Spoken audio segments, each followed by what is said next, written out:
Everybody. Hey, hey, hey. Hey, there he is. I think we've got Cypher in the house. Hey, I Hi. think we've got Hack waiting in the wings. But and there she is. And Hey, Hack. Oh, hello, here hello. I was on mute. and here we are with another on-time AMA from the vast subterranean headquarters of Cinder Studios. And yeah, we've got a lot to talk about today and a lot of excitement.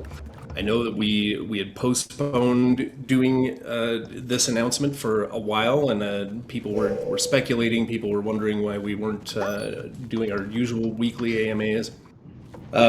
Not only have we made a lot of progress in development, but as we talked about before, we needed to make sure that we had this announcement teed up with Animoca correctly. They wanted to be very sure that we did it with their approval and in the format that they preferred. So here we are announcing that this little project that you guys got involved with a couple months ago is now, I think, one of the premier projects on Solana, and certainly prominently in the mind of Animoca. But Mo, this is relationship's been your baby. Tell us where it's at. All right, can everybody hear me? Am I being Yeah. heard? Yes.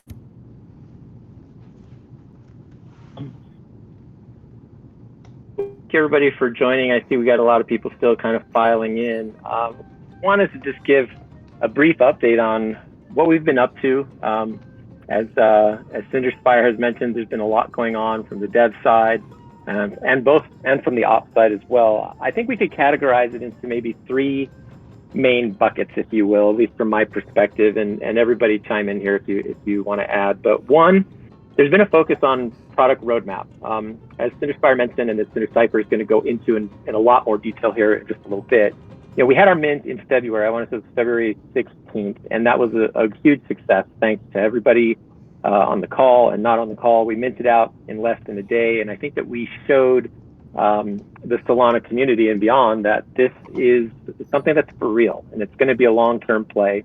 We're building a community, and it's not just about minting out and selling NFTs. So we set about post-mint to really looking at what the product roadmap needed to look like for this year and really for beyond, but with an emphasis on this year, and rolled up our sleeves. The community wants more details, and they need more details. Things on NFT utility, staking. What is the gameplay going to look like? When will there be new worlds? When am I going to be able to do play to earn or create to earn, like I love to customize things? And we've been able to really flesh that out with a more refined narrative now. We're going to be revealing a lot of that today. I think we've got some really exciting stuff on the roadmap and things that will excite not only the community, but beyond. Incidentally, as a side note, I'm sure some people have been noticing the price of the Fey NFTs have shot up pretty remarkably over the last 24 hours since we made our announcement. I think that's a little less about money and more about the excitement that this community has for the brand. And we certainly are thrilled by your excitement. We share your excitement, and we really hope that this meeting today kind of helps stoke that so that more people will want to come and join what we're doing. Also, from a game design perspective, we really needed to focus on integrating design into blockchain aspects. I'm sorry, is it, guys, can you hear me? Yeah. Yeah, we can. Okay, good. Yeah, so we wanted to make sure that we were effectively integrating blockchain into our game design, and we're going to speak a lot more on that as it pertains to tokenomics here in a little bit. The second bucket is focused on building the Cinder name within the larger kind of blockchain gaming community. We've been out to a lot of conferences, a lot of events. There's been speaking opportunities. As a matter of fact, Cinder Spire will be speaking tomorrow at a local event here in Salt Lake City, or just south of Salt Lake City, called Cryptopia. Which is really, really cool. We've been busy doing stuff like that because for those that are familiar with Web3, that's really where a lot of the stuff gets done. We're wanting to do cool collabs with other projects, certainly Solana-facing projects, but not limited to that. And we've been busy meeting the right people so that we can tee up really, I think, engaging and exciting projects for our or collabs, with our community. And there will be more on that throughout the rest of the year.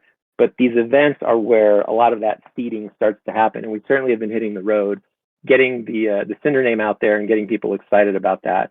Which leads me to the third bucket, and I think it's no secret now the cat's out of the bag. But we've had a focus on fundraising, and this is a business that we're running, and we were able to raise revenue in our mint.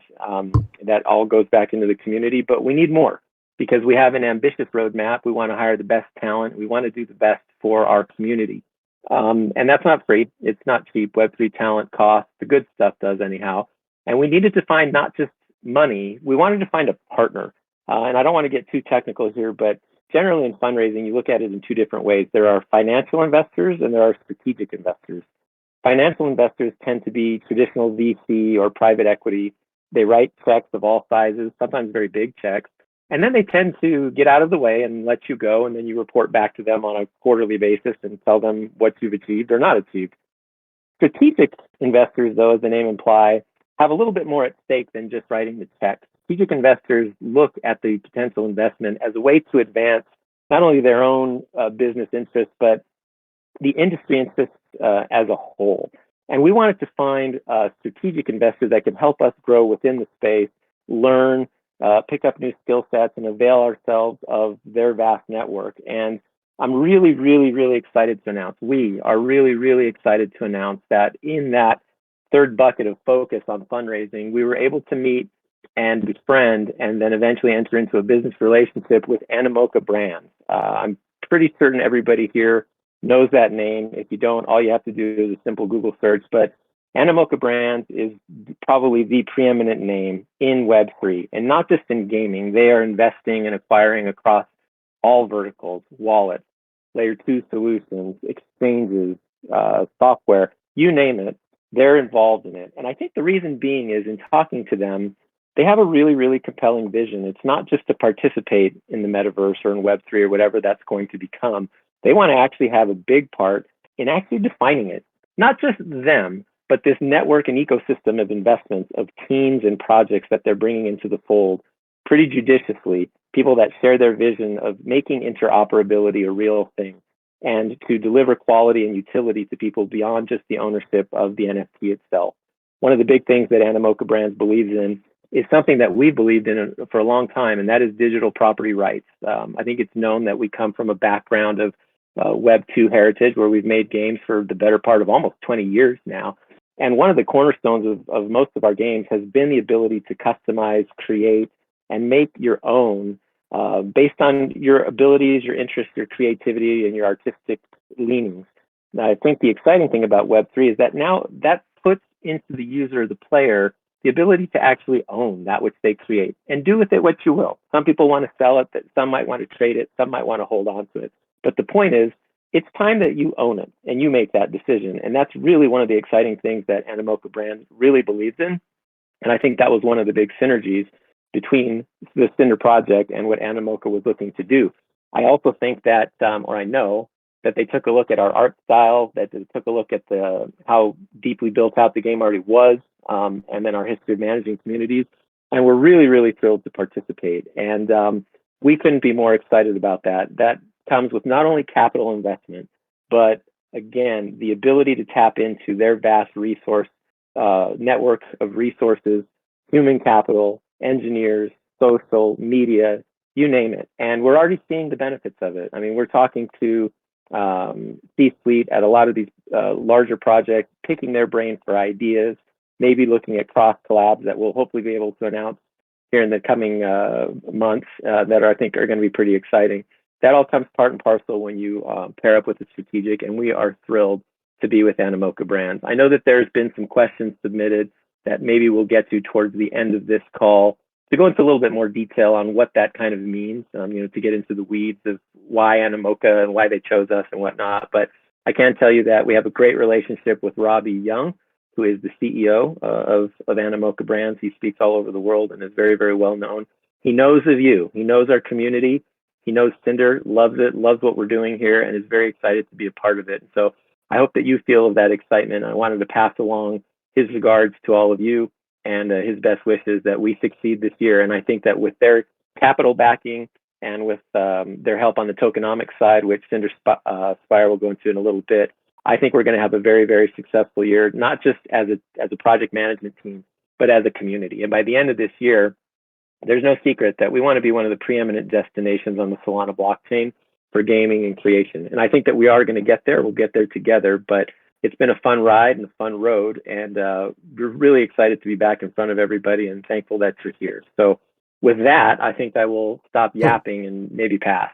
No, that's fantastic, and I think a terrific summary. One of the things that really got me excited in one of our first calls, it might have been the first call with Robbie, the CEO at Animoca, was he immediately went into, he mentioned one of their very prominent Web3 metaverse projects, and said, how would you guys go about doing some cross collaboration or some interoperability with this metaverse through Cinder? And it's on a different blockchain, but we immediately went down the rabbit hole of, okay, how could we do that? How could we essentially get our avatars to walk directly into this other world and back? And it really just highlights the fact that they're thinking in terms of the metaverse really being a metaverse and not just a bunch of isolated, siloed virtual worlds, but the idea that this is something that you can move from place to place seamlessly and take the things that you own with you and leverage them in different places. That's part of their vision, and it's part of what they're investing in with Cinder. And I think it really impressed us in that first call. Yeah, absolutely. Yeah. Let's before we go too much further, I want to get with Cypher here, who I think has been choosing a winner for our begin of meeting Soul. Do you have a winner to announce?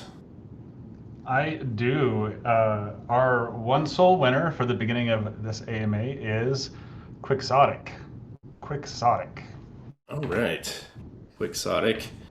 We're gonna get with you to get your Solana wallet address, but congratulations on winning a soul. And if this is your first time in one of these AMAs, we're gonna give another one away at the end. That is your incentive to stick around and listen to all of our witticism. We have some winners from our contest last week as well, don't we, Hack? Let's highlight some of the creativity that we saw there. Yes, we do. We had a really fun contest where, hold on, I'm looking for them right now. There we go. So the winners of last week's contest were Chopstick Boy, who won a Cinder Fae, Blue Lizard 29, who won 1 soul, and Blarth with half a soul. And the runner-up was Zinnia Creates for the best selfie shot. That was hilarious. But basically, we wanted you guys to take a fun picture in really weird places while you doing your kicking chickens. And we loved all the photos that came in. They were hilarious. You got that selfie shot. We got your fae and your chickens, and some of the locations were crazy. So thank you guys so much. These just always they're just fun. We just like to talk about it in the chat, saying, "Oh, I like this one, but I like this one." But we just want to give a shout out to those. How did they get to that spot? I don't know. I have no idea. Yeah, I mean, we work on this all the time. I have no idea how you guys are getting to these places, but what do we have coming up in the next week or so, Hack? I'll go ahead and kind of center a contest around this day's announcements. So I want to get a good list of what we could do. So next week we'll announce a contest on Monday, but nothing for right now. I want us to enjoy this AMA, hear everything that's going on, see if I can make a contest that centers around this, and we get a week off. That's it, guys. Y'all get a week off from the contest. That's it. Well, you get the remainder of this week, but yeah, the remainder of this week. But yeah, speaking of those social channels, let's talk about that for a second, and then we really want to give Cypher some time to give you guys updates on Imp, Play to Earn, everything else that he and the team have been working on. But we've been talking internally about doing some Twitter Spaces, and I think that's something that we're going to start here pretty soon. Just a way to, there's a lot of community members who don't participate in Discord that much, but they are on Twitter, and we've had some requests for this. We're excited to do it, and I think it'll be a lot of fun. We're talking about a format where we could bring in some guests from other projects or just prominent Web3 speakers and thinkers. So we'll have some announcements on that here pretty quickly. And in the meantime, we have been doing some cleanup, or really just planning some cleanup, and you're starting to see it begin now on the Twitter, our Discord here itself. And part of that is that my brain hurts when I look at our list of channels from, say, like a week ago. It looked like a crackhead's shopping list. We're already starting to pare that down, and we'll be optimizing that further just to make it easier, more obvious where the action is on our Discord. We've been going through and just making sure that the accounts that are the members here are active ones, and so if they're people who are maybe they were around for the mint but they haven't been in here since, then we'll cut those out so that you can get a real idea of how many people are participating in the community. But overall, and the bigger deal here is that we're going into growth mode, both in the Discord and on the social channels, and really planning a lot more outreach, a lot more bringing new community members in. We've been holding off on this until we had the Animoca announcement made, because we knew that would be a great jumping off point for it. But I think you're going to see a lot of new friends coming in here and a lot of new people participating on Twitter as well. It is going to be more of a priority for the team here to get into that growth mode on the social channels, starting basically now. So watch for that. And it's been great to see some new people, some new faces in the Discord, just since the announcement yesterday, because I think a lot of people are coming in to check us out. With that, I don't think we've heard enough from you, Cypher, and you have been the busiest guy in show business for the last several weeks on everything that we've got going on. You want to just give us kind of a blanket update on development? Yes, quite a bit to share here. So a few things. I think the first thing on the community's mind is probably, this where is this NFT generator for these imp avatars? And we are so close. And so we have been working hard to make the process as seamless as possible for you to be able to deposit your creator token, get in and generate your imp avatar, and then have that delivered to your account. And again, we want to do all of this without any cost to the player. We want it to be super simplified. And so we have everything, all of our pieces are lined up. I'm waiting on one final piece, which is the depositing of the imp back to the wallet, which we expect to have completed within a matter of just a couple days. So I wouldn't be surprised to see the NFT generator rear its head here in the next, I want to be careful and say within the next week and a half, but I think it's coming very, very soon. We obviously have a little QAing to do. But very exciting. And, I've seen some questions regarding the imp and customizing these avatars. And so there is no cost, there is no ash cost, nothing associated with unlocking attributes, any of that. For anyone who has a creator token, the full suite of attributes within that tool will be available. So I would say look forward to that. I highly suspect our next AMA will be covering that release and talking about that feature. Super excited there. The next thing that's sitting on our roadmap that I think you guys will see shortly after the NFT generator is our staking update. And so, as Mo was stating with some of our discussions for tokenomics and some of the other things that we've been doing and planning and trying to do this correctly, we've been working out our tokenomics alongside what our staking plan would be. So I saw questions pertaining to will an imp be stakeable, will a Fae be stakeable? The answer is yes. You'll be able to stake imp avatars, fey avatars. They will have yields associated with them, and those yields will also tie to the rarity of those NFTs. On top of that, we are looking into a combined staking mechanism, which, without going too deep into that, we're just looking ways to add benefit or value for those who own multiple fey. Another kind of side note to this is our pre-currency, we're calling it P-Ash currently. Our pre-currency is another thing that will be stakeable in Cinder. And so as these all start coming online, we'll be able to start providing that value for those NFTs over time, give a reason for players to stake. And because I know this question will be coming, we're working hard to ensure that the NFT's utility is retained while staking. So we really are trying to look at ways where we can ensure that players can stake those avatars, but still retain their access to the world of Cinder. So really exciting there. We've had great conversations surrounding this, and I would say, within the next couple of weeks, we'll have quite a bit of information that we can start sharing out with the community in advance of that release.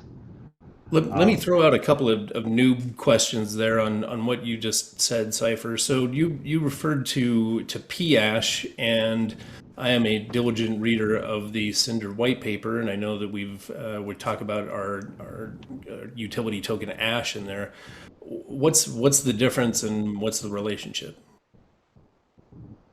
Yes, so we have P-Ash, which the P is there as kind of a prefix for as a pre-currency.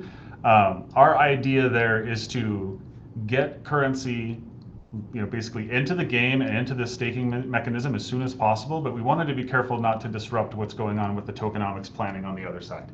And so the pre-currency itself will become obtainable within the game and via staking in advance of the token launch, with the idea that we'll be working out how those will convert over to Ash at the time of that token launch. But again, it allows early adopters and those who are staking their avatars and participating in Cinder events to acquire more of that currency in advance of the token launch. Along with, there are some game side benefits here too.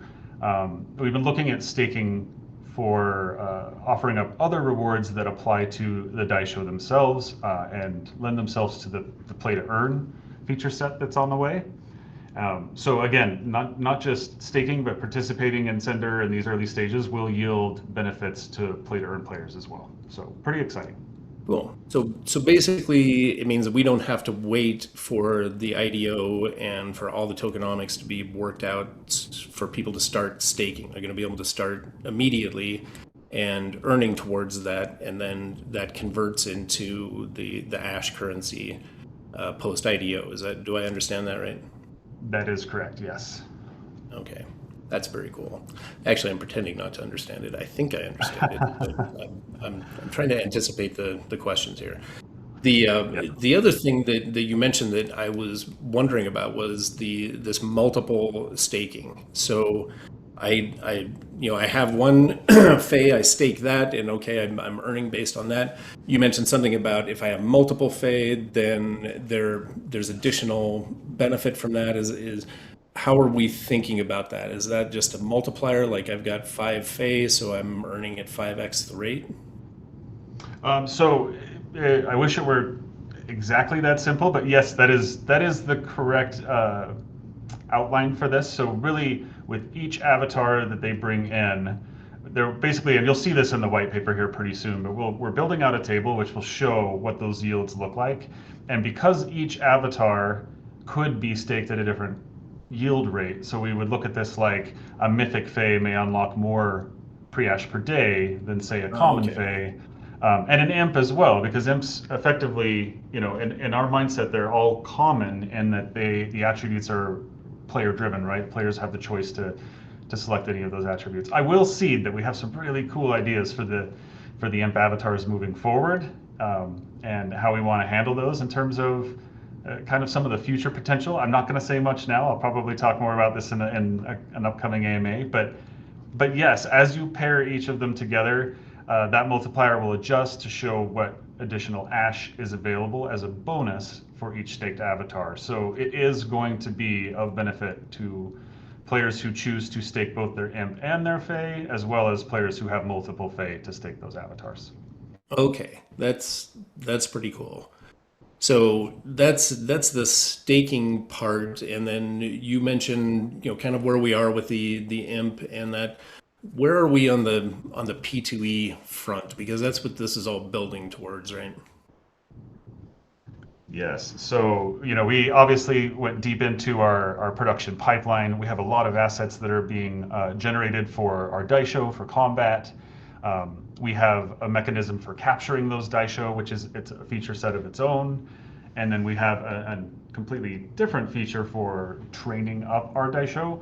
Right now, we are just wrapping on. We've been doing a lot of I want to say the proof of mechanics testing. And so the capture mechanic is just leaving that stage, and the combat prototype is fully underway. So very excited there, and then just looking to do a really large content push, getting those Daisho up and ready to go in all of their forms. So I do actually foresee several sneak peeks coming over the next few weeks where we can show some things to the community in terms of progress that we're making, maybe some sneak peeks of art and assets that are being generated. But lots of good movement there. And again, really making sure that we find the fun before we lock into production on certain aspects of this development, but really exciting.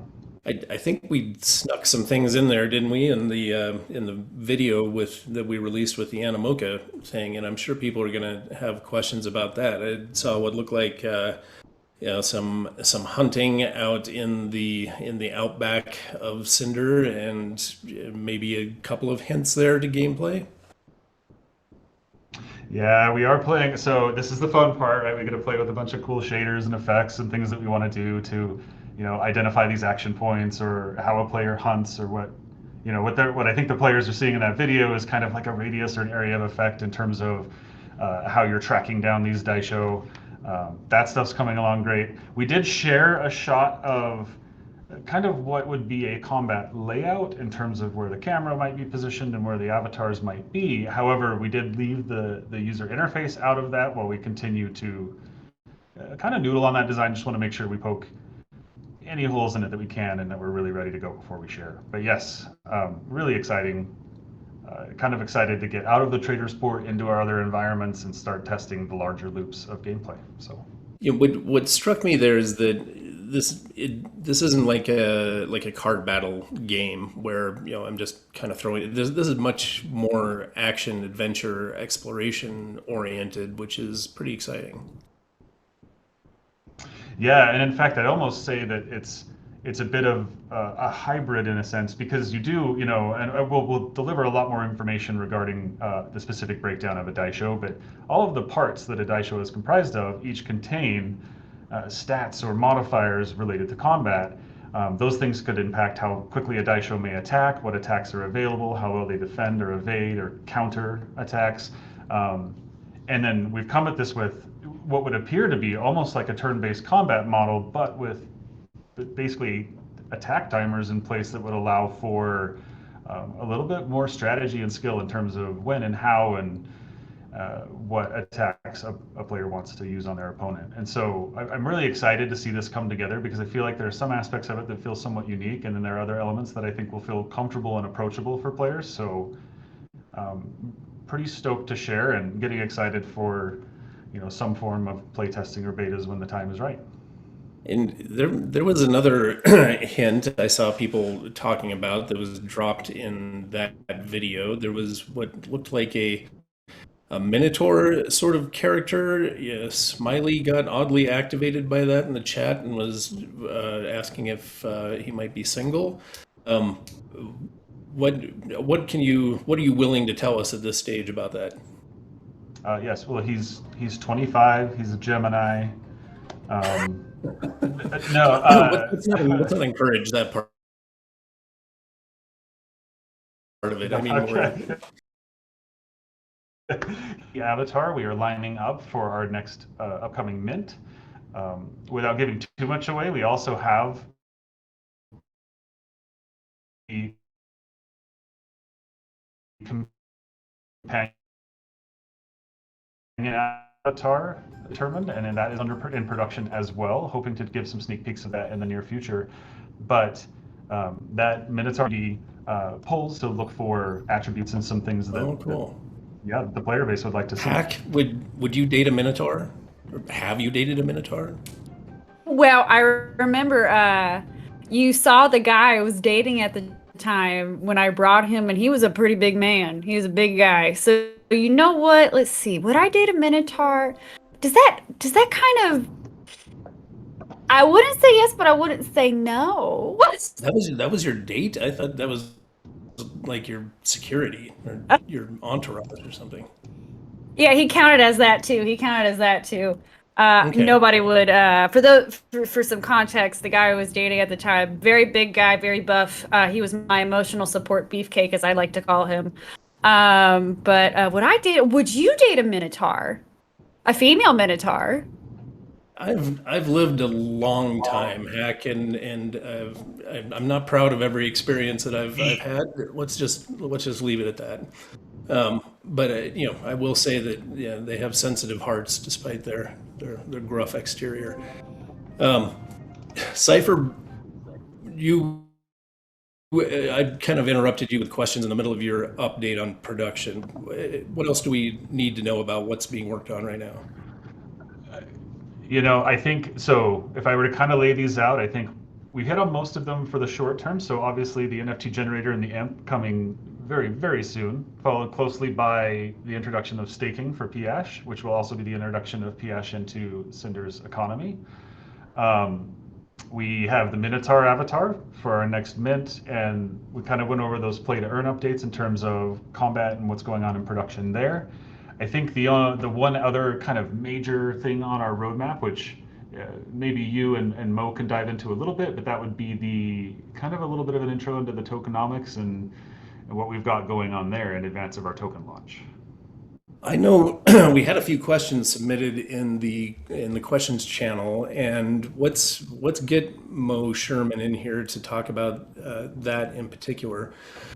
I know that Gaza had asked, I would love to hear some more details about the Animoca deal, understand some of these may be confidential. Can we announce the dollar amount of the funding? What does Animoca get in return? Do you want to drill down maybe a little bit on the Animoca relationship, Mo?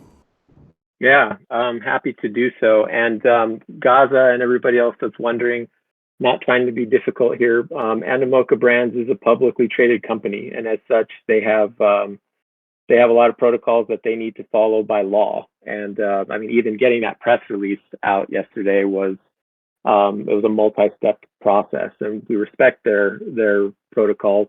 One of them is that the terms of the deal are going to remain confidential. So the reveal of the dollar amount I can't do, but I can say it's definitely more than I make in a year.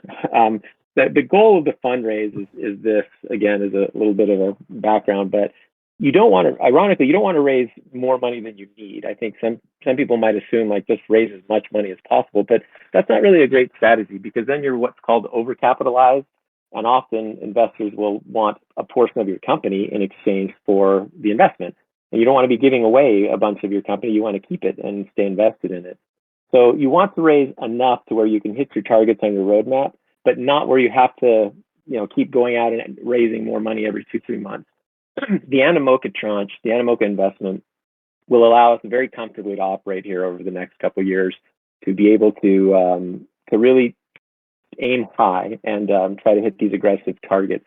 The other neat thing about being partnered with Animoca Brands is that it helps with future raises. I mean, we're going to continue to have conversations with people that want to ape into this project from an investment standpoint, but it gives us the ability to be a little bit more selective about who we bring on. And one of the questions that we're going to have for potential investors, in addition to the questions that they have for us, is what sort of help do you bring to our ecosystem or to our community? What sort of resources can you bring to bear to help us hit these targets? So that's kind of the detail around Animoca. I'd say that we're going to continue to look and be open to fundraising as we go forward, but we're definitely focused this year not on being cash strapped by any means, but by hitting the gas, actually, by staffing up, by looking for the best talents in terms of coding and Rust and art, and really community mod everything. We want the best of the best to be part of this community and to be part of this team, so that by the end of the year, again, we want to be one of the premier destinations on Solana blockchain gaming. So another question was, what does Animoca get in return? This piece is it's really interesting, and I think it's public information. Animoca actually is part of the deal in their investment is that they like to do what is called advisory services, and what that means is they in essence come and say, okay, Cinder Crew, we will definitely invest in your project. In return, we want to oversee and really help the design of the tokenomics. And the reason being is because we've got major resources. I mean, we're talking about people with PhDs in astrophysics. I kid you not, we were on a call earlier. Last week, we were talking to an astrophysicist as part of our tokenomics design team, advanced mathematics, etc. Animoca wants to make sure that we get this right. And I've seen, and it maybe was Gaza, but others as well, that are concerned about the design. A poor design token will inflate itself out of existence and the value goes to zero. I'll let Spire talk a little bit more about that. But one of the critical things that Animoca gets in return is they get token warrants. And what the token warrants are is, hey, we're going to help you design this. We're going to promote it. We're going to help distribute it. It's going to be great. We're going to help with post-liquidity management. And in return, we'll just get a percentage. And the percentage that we thought was a very, very fair percentage based on what's going on with other projects. Token warrants are very, very common in the space now. Both VCs and strategics are asking for them as opposed to equity on a cap table. And we were excited to bring Animoca brands on board. And as a community, you should too. The more ingrained Animoca is with our project, the higher likelihood of success, because they want to see it succeed. That's how they become successful. And it is no secret that they're very active out there in the community, investing and buying in things in Web3. So that's what they get in return, is they get to help see our coin, our token launch be very, very successful.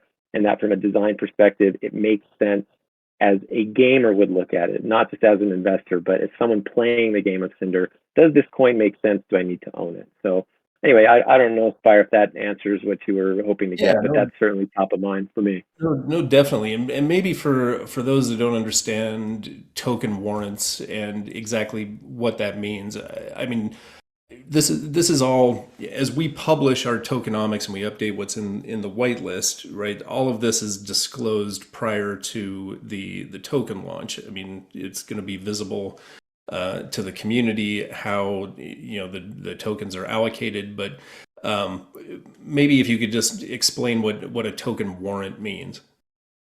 Yeah, sorry about that. I should be a little bit more aware of the terms I'm throwing out. Apologies, everybody. So a token warrant is a pretty simple concept. Generally, when an investor invests, they exchange money for equity or ownership, shares of ownership, maybe what you would call stock. They want stock in the company. I'll give you X amount for 20% of your company, or whatever it might be. Token warrants are a different concept. Token warrants say, I will give you X amount of money, not in exchange for shares of stock, but for a percentage of the token or for the coin launch that's impending here, in a few months or later in the year or whenever it is you're going to do it. And the reason that they do so is that traditional equity models where you take shares of stock often take 3, 4, 5, 6 years to wind up being saleable and liquid. For anybody that's on this call right now that's maybe dabbled in starting their own company, you know that it's not an easy thing to do to turn around and sell it. So VC and investors now are looking at tokens as a means to being liquid much sooner. So in other words, we're not going to wait 3 to 4 years to launch our coin. Our goal is to launch that this year, absolutely 100%. And in launching that coin, now Animoca has something liquid that they can record on their books. And so again, this is not unique to Animoca. This is VC and other strategics. Everybody is doing token warrants now, but the warrant is basically a promise that says in exchange for the money, we're going to get a certain percentage of the tokens when they drop. And we negotiate that percentage. But like I said, we felt it was more than fair based on what is going on in across many other projects and with other VC. That's another, I know I keep kind of pumping up Animoca brands, but I can't speak enough to how fair they are, especially given their incredible position of leverage. Their goal is not to keep project founders out of their equity and to dominate and to own and to boss every project around and tell them what to do. Not at all. Actually, their goal is to help mentor and cultivate and then get out of the way and let us manage and together with our community make those decisions. They feel like one of the best ways of ensuring our long-term viability is through helping design a successful token, which will in turn be another cash raising mechanism for Cinder, which will allow us to extend our roadmap. So we're excited about the token warrants, and we're very, very excited about the tokenomics.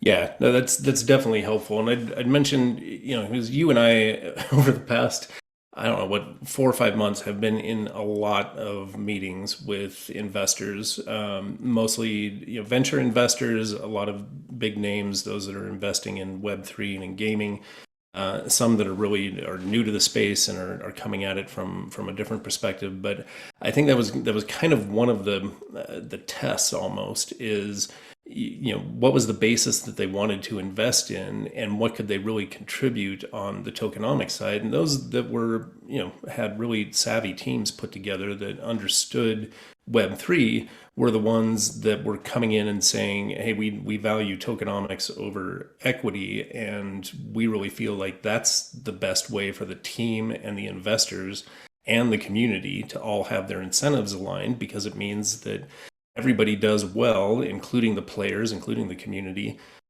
if the value is there that's making the token and the NFTs more valuable. Yeah, and actually one other thing, Spire, an additional layer of transparency.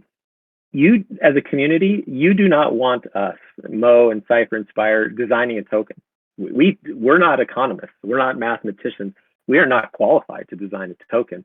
We knew we needed to go out and get the best expertise out there to do so, and no better to do it than the designer of some of the most successful token launches in Web3 to date. And so that, I think the comment made was, wow, a lot of projects, they go ahead, they launch their coin, and then token emissions result in the token going to a value of zero. Absolutely, because if you don't have experts designing you're basically designing an economy. That's not an easy thing to do. It's not a weekend project, and you need to have depth of expertise in mathematics, in algorithm, logic, also in the game space to understand how the utility ties in. And so you want to make sure that whomever is designing your token has expertise in tokenomics, not just in, hey, I've run a game, or I had my own business, I was an accountant. That's not good enough here. And I think, I conjecture, I can't say, but I think that is at least playing a part in why many of these other tokens do wind up going to zero, is that they're poorly designed, and 3 months into the project, they're hyperinflated and mostly worthless. Our goal is to obviously not end up in that spot. We want the token to have long-term viability, and I think we're pretty confident that we can get there. But just wanted to share that last thought as a response to Gaz's question. Yeah, no, it's a good point, and I think to Gaz's a really original question about the risk of having an inflationary token in the game. Mo is right in that at least 50%, maybe more of this, is in the structural design of the tokenomics itself, and for that you really do need specialized expertise. You need to be able to do a lot higher math than I can, but at the same time you can't create value out of nothing, right? And this is, I think, that a lot of NFT projects have raised a lot of money on ideas that they haven't really executed very well on, or they haven't created a real durable economy because there is no demonstrable value coming into that economy. I think that we look at some of the more prominent Web3 games that have seen their tokens descend. There has to be money coming into the ecosystem in the form of actual players who actually want to play the game for fun and who want to spend money in the game because it's fun. Because if it's just a closed loop, ultimately that's where it's going to wind up. The only way that you can continue driving the value of that token up is by bringing new players in who are willing to purchase the token. And once that plateaus, you're kind of in trouble. And this is, again, was an early part of the conversation with Animoca. They were focused in our first conversations, not just on, how do we get people to buy these NFTs, or, how do we stand out in the NFT world? It was more about how are you, Cinder, going to bring mainstream gamers, Web2 gamers, the people who are playing, Candy Crush or Pokemon Go right now, how are you going to bring them into the ecosystem? because that's what you need to create value in the token. Is you need real players that are bringing that value into it, and it's what's going to make this valuable for you as the original NFT holders to kind of have been a part of this from the beginning.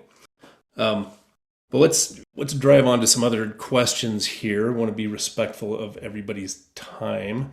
Let me see. I'm gonna throw to you, Cypher. We had this question from Mariama, kind of a multi-part thing here, and I think it helps to kind of explain for the people who are new here. Mariama says, I've joined the NFT space quite recently. Answering these questions would be a huge help for newbies like me. Cinder really does look promising to me. What makes it stand out from the rest of the NFT games available now? Why don't you summarize that for us? Because I think some people here are familiar with it. Some might be totally new to the world of Cinder. Yeah, for sure. And one of the things that just comes to mind off the top of my head is that, kind of as we talk about this economy and this ecosystem, Cinder is effectively a game first, right? We came into this, and we've talked about this in previous AMAs, but we almost came into this backwards with the metaverse up and running, with avatars that could log in, and it's basically ready to go, ready to be built upon as a foundation. As we move into these first major releases, the first thing I would call out is these user-generated NFTs, this create to earn idea, where the utility from your avatar NFT isn't just staking an NFT, it's using it to access the game, to gain access to tokens that allow you to generate new content for the game that you can exchange or sell or trade with others. I think that also plays into some of the future create to earn features that we're discussing internally as we look for ways to allow the player base of Cinder to continually help us build this game, whether it's building assets for the game, building avatars for the game. Really, we want to put a lot of that value in the hands of our NFT holders or our players. So I think that's a big part of what makes us stand out. And then I can go ahead and continue on here as well. Yeah, no, please do. I saw there's a second portion of that question that just says, I saw that we can customize our own avatars and sell them on the Cinder marketplace. Will selling avatars be in Ember or Soul? So right now, everything, and of course, as we move through these current stages where avatars are selling on, Fractal or Magic Eden or wherever else, OpenSea, those right now we're selling for Solana, and that makes a lot of sense. Now, once we have our token launched and we have our marketplace up, I don't want to lock myself in here, and please, Mo or Spire, correct me if I'm wrong here, but I would see those transactions happening with our tokens at the point that our marketplace is launched. But in the meantime, everything would be for Solana. Yeah, I Yes. mean, that's the whole point of launching your own token, is to create your economy and then build it out. I think that would be the ultimate goal. And again, as a community, that's what we want. We want to have not just internal value, but then eventually external value to owning apps. And so I would think so. I don't Spire. I didn't mean to cut you off there. No, that's the right answer, and I think the reason that we went with Solana and that we're choosing to build this on the Solana platform is that we get a lot of the benefits that come along with that in terms of speed of transactions, the security, the fact that it's very ridiculously low cost to initiate Solana transactions.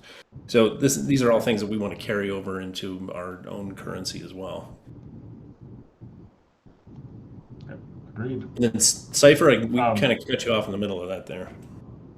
Oh, no problem. There actually is. There's one more part to this question, a little bit off the beaten path here, but this one is more about the Daisho battles, asking if we could talk a bit more about them, and wondering if those stats and abilities are fixed or if they could be upgraded.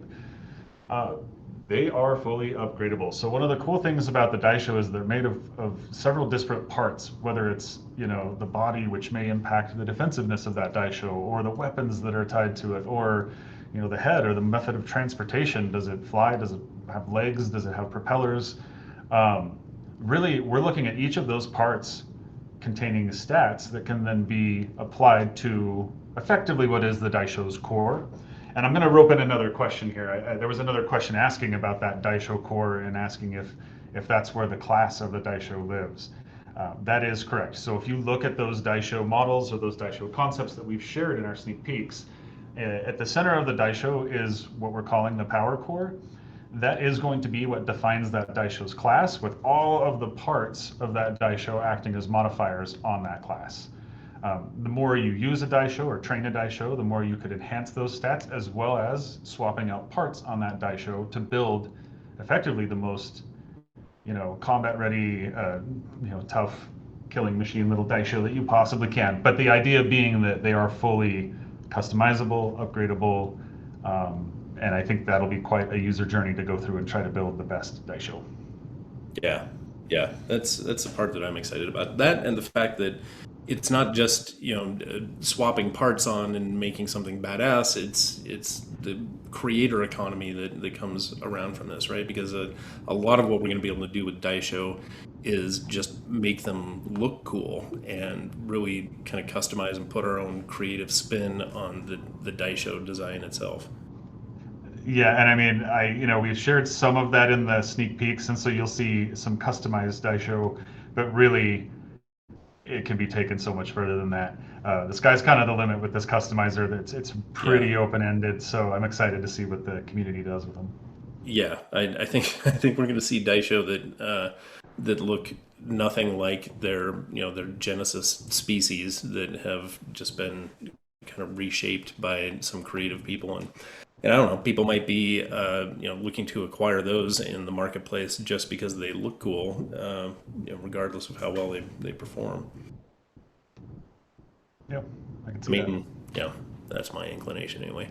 I know we had a question, and you were talking to the engineering team about kind of the min spec for running Cinder, and I think the question was, how much space does it take up on your computer? And I think they have an NVIDIA 1050 Ti. Is that enough to run it? Did you get an answer back from them? I did, and so yes, that would be enough. That is enough to run it, and then we do have some, basically some visual settings, right, in the settings menu that can be adjusted, but I don't think that's going to be required for a 1050 Ti. I also, in looking at the size of Cinder, that's going to be flexible over time, right? As more environments and areas are added, we may see this grow, but right now it's actually, the app itself is pretty self-contained. It comes in at under about a half a gig, a little under that actually.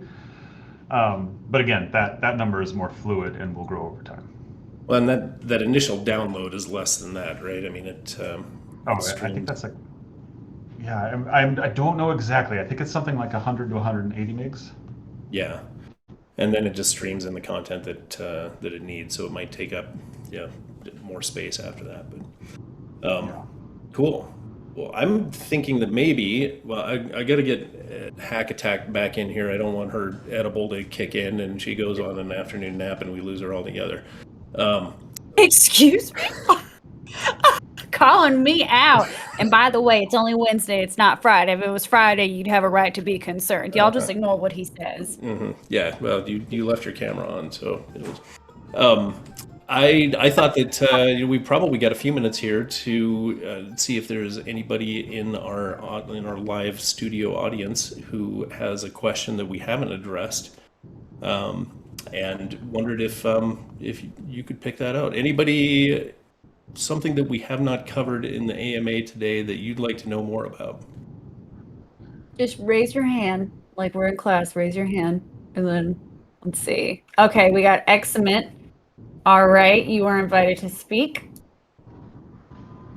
Excellent. Hello. Excellent. Oh, hi. Hey.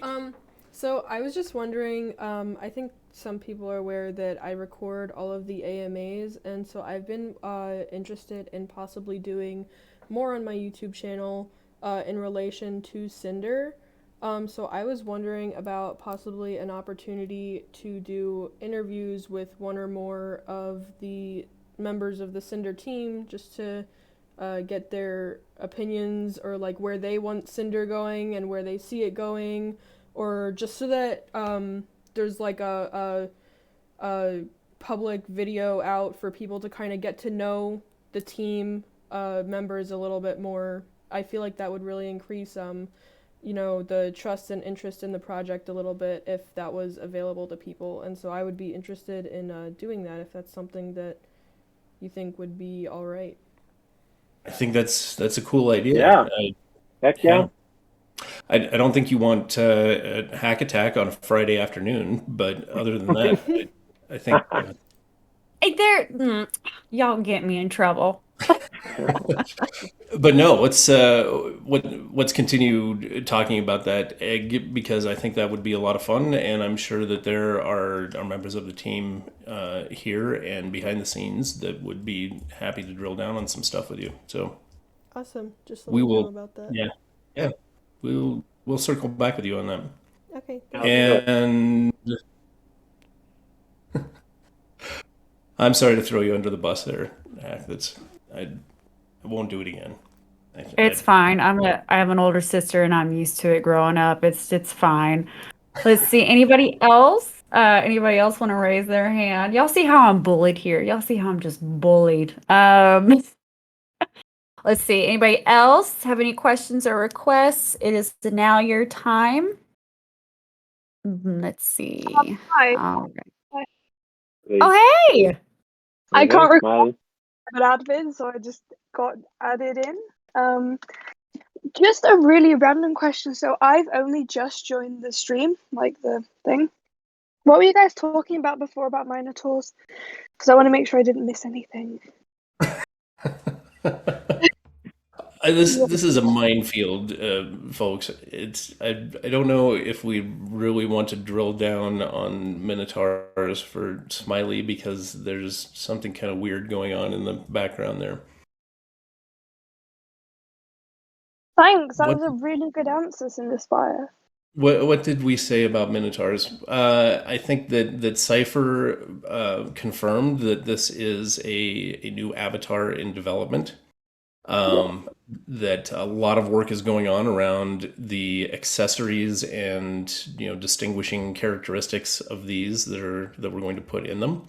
So there is an opportunity for you to weigh in and advocate strongly for what you want your boyfriend Minotaur to look like.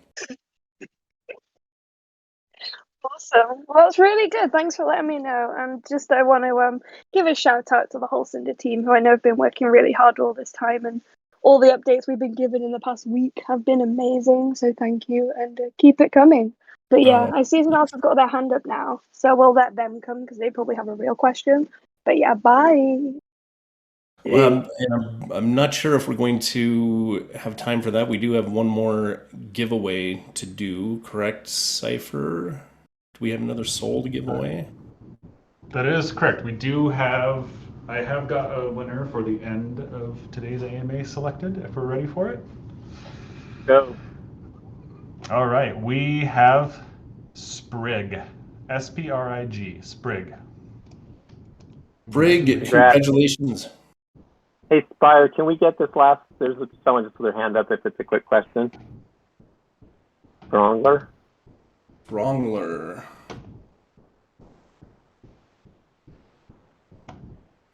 you had a question for us. Bring it home, Throngler. A couple minutes. That's it. Can you hear me? Yeah. Yep. And, about the Minotaur thing as well. Everybody wants to date Minotaurs. No, what was your question? I think you're muted again. Oh God. Testing. Yeah. Yep. We can hear you. Yep. Okay. So what is it? You can dress up your Minotaur boyfriend? Like, I just needed that totally threw me for a loop. What did that mean? No, Is that for me? Wait, sorry, what? No, Like what is the Minotaur, like an in-game pet? and we're not talking about your personal Minotaur here, Hack. It's so the next avatar NFT that we launch will be a Minotaur, and we kind of gave a sneak peek of that in the video that we released yesterday. And part of what we're releasing coming up here very quickly is the avatar customizer and creator that will first be seen with the imp. But part of the vision for Cinder has always been that you will be able to have a pretty robust and deep customization experience to make your avatars look totally unique. And that is sweet. functionality that is coming up. But for right now, this is just kind of a tease of what the avatar is looking like, and I think our first priority is to make sure that everybody is with creator tokens is able to use them to generate an imp from their existing NFT.